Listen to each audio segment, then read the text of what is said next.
Dios les bendiga, hermanos. Les habla Jorge Escobar del Ministerio de Liberación.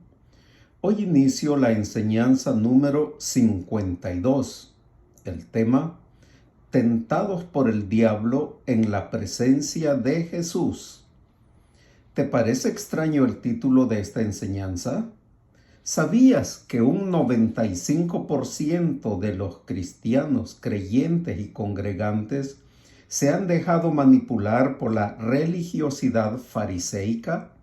Y otro tanto peor, se han dejado influenciar por las películas de Hollywood, creyendo como doctrina lo que los guiones cinematográficos dicen, y nunca se enseñaron a corroborar a través de lo que la Biblia dice en sus diferentes versiones. Por eso, el que no estudia la Biblia está condenado a creer lo que le digan o le cuenten. Y subestiman al diablo y su estratégico ejército de demonios, entrenados y capacitados para poseer, atormentar, enfermar y engañar a los cristianos creyentes y congregantes.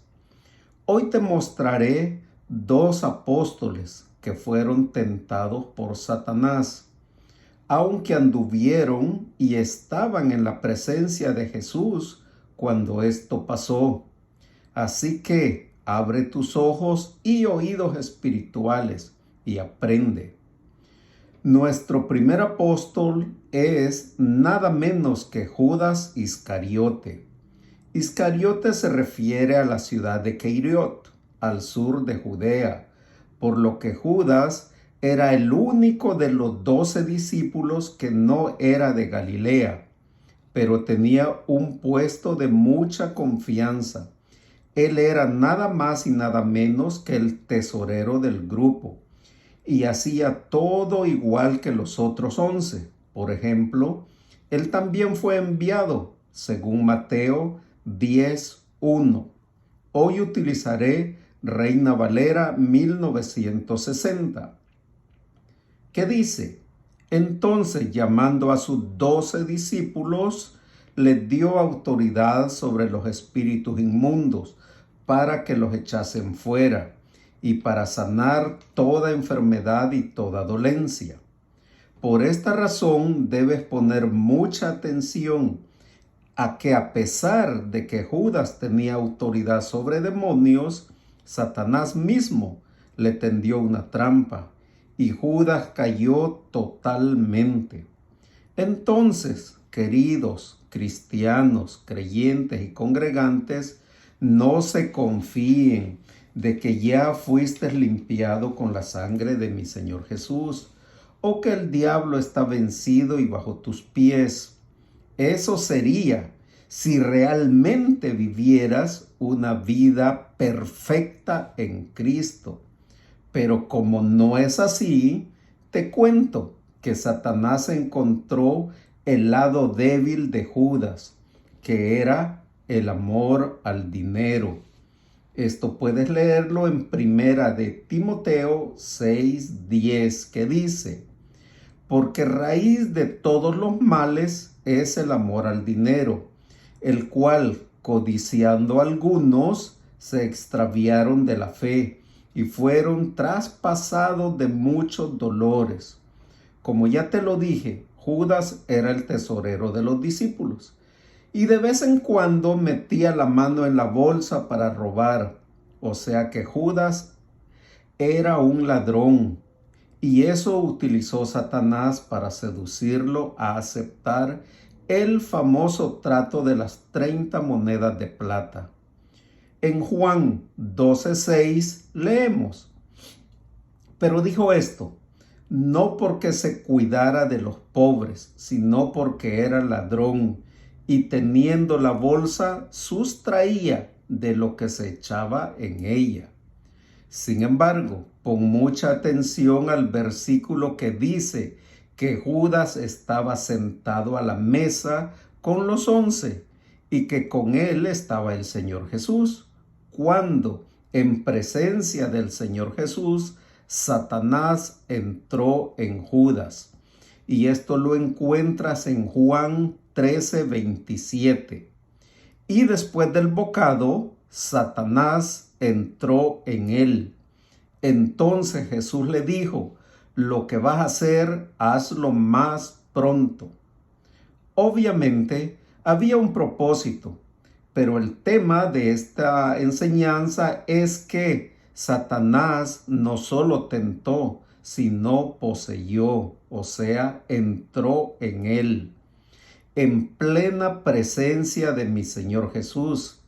Y también es recomendable que estudies que antes de Judas le había abierto la puerta y le había dado derechos legales a Satanás para que él pudiera poseerlo.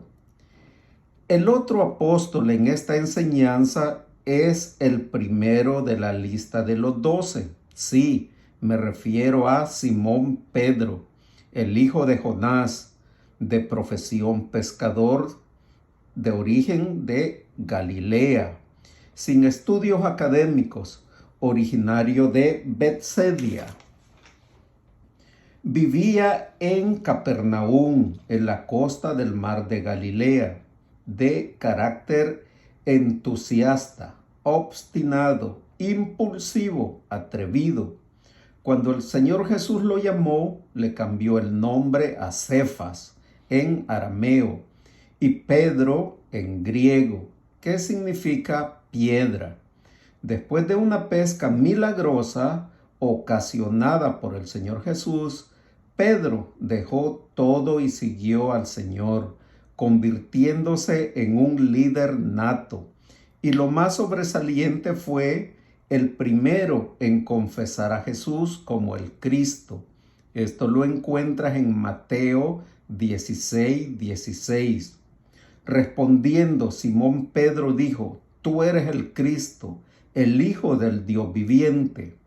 Y a pesar de que esta revelación vino de parte de Dios, Padre, y todos los atributos que Pedro tenía en su cercanía con el Señor Jesús, por ejemplo, cuando dejó la barca para caminar sobre el agua hacia el Señor Jesús, cuando desenvainó su espada y le cortó la oreja a Falco, siervo del sumo sacerdote.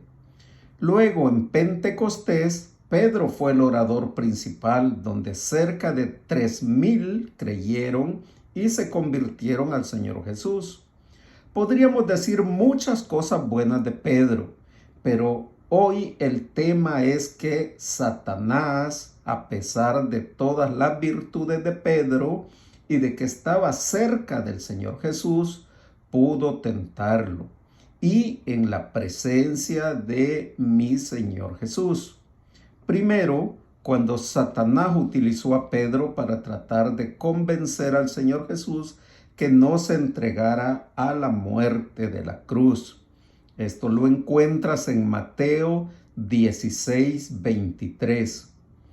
Pero él volviéndose dijo: Pedro, quítate delante de mí, Satanás, me eres tropiezo, porque no pones la mira en las cosas de Dios, sino en las cosas de los hombres. Obviamente, mi Señor Jesús no le hablaba a Pedro, sino a lo que estaba en él, o sea, el espíritu de Satanás. Porque cuando Pedro dice al Señor que no vaya a la cruz, estaba repitiendo el mismo mensaje que Satanás había puesto en las mentes de los judíos. Esto lo encuentras en Lucas 22:31, donde dijo: también el Señor: Simón, Simón, he aquí, Satanás os ha pedido para zarandearlos, como a trigo. En otras versiones dice que el Dios se lo permite. Sin embargo, el Señor Jesús interviene orando por Pedro para que en el momento de la prueba su fe no falle. Y por tercera ocasión, el diablo, Satanás, toca a Pedro y lo lleva a la infidelidad cuando él niega con palabras blasfemas que no conoce al Señor por 3 veces consecutivas. Esto lo encuentras en Lucas 22:34. Y él le dijo: Pedro, te digo que el gallo no cantará hoy antes que tú me niegues 3 veces que me conoces. Como claramente puedes observar, Satanás tiene un afán en destruir todas las bendiciones que Dios ya te ha otorgado. Y la manera más práctica es hacerte creer que tú estás bien y que no necesitas ser ministrado en liberación. Y que la manera más común es cegar tu entendimiento y volverte incrédulo. En 2 de Corintios 4:4 leemos: en los cuales el Dios de este siglo cegó el entendimiento de los incrédulos, para que no le resplandezca la luz del Evangelio de la gloria de Cristo, el cual es la imagen de Dios.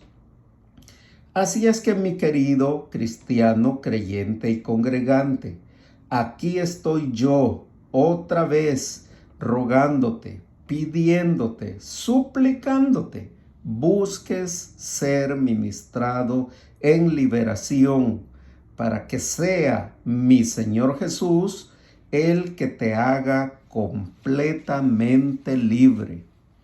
Bendito Dios y Padre, yo te doy gracias por este mensaje, por esta enseñanza. Yo te pido una vez más que tú lo lleves hasta el último rincón de la tierra, donde hay un necesitado de ser ministrado en liberación. Que tu Espíritu Santo les abra el entendimiento y ponga en sus corazones el deseo de ser verdaderamente libres, como es tu deseo y tu propósito.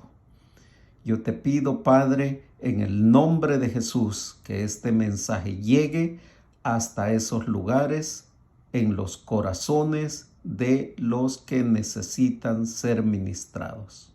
Para tu gloria, Padre, en Cristo Jesús. Amén y amén.